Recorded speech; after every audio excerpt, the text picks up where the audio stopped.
Bonjour, voilà le tuto pour le mardi 5 mai. C'est du français. Aujourd'hui, le mardi, c'est du français. Alors, on va dans le parcours 7. Lis le texte et réponds aux questions qui suivent. Vous pouvez sortir et pensez à faire signer à vos parents le mot que je vous ai distribué. Tandis que ses camarades quittaient la salle en se bousculant, Léna réprima un soupir et boucla son cartable. Madame Gustavo l'avait encore oublié. Certes, elle n'était pas grosse, et, assise au fond de la classe, elle se faisait moins remarquer que cette saucisse de Marion ou ce sauvage de Léo, mais ce n'était pas une raison. Lorsque la maîtresse était passée près d'elle, sans déposer le papier sur son bureau, Léna n'avait pas osé le réclamer. Difficile de protester quand on est aussi timide qu'une souris. Voilà, vous lirez la suite chez vous calmement, peut-être 2 fois, 3 fois pour bien comprendre le texte, mettre des mots-clés en fluo dans le texte si vous le souhaitez. Ensuite,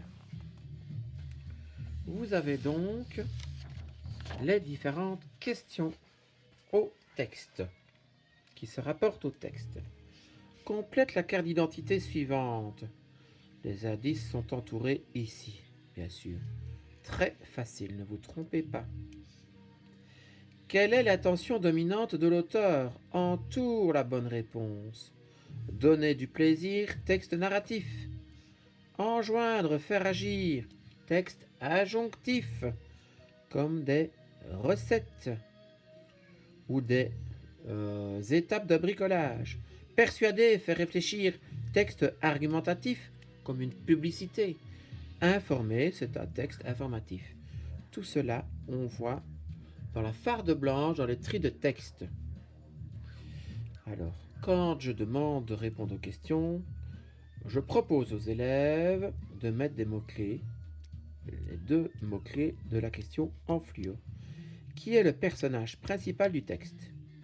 Pourquoi Léna dit-elle que la maîtresse l'a encore oubliée?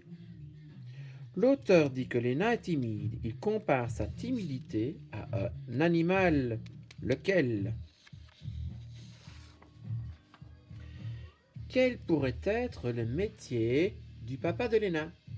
Recopie la phrase du texte qui le prouve. Ici, tu indiques son métier, des propositions, et la preuve avec une phrase du texte. On pourrait supposer que cette histoire se passe en hiver.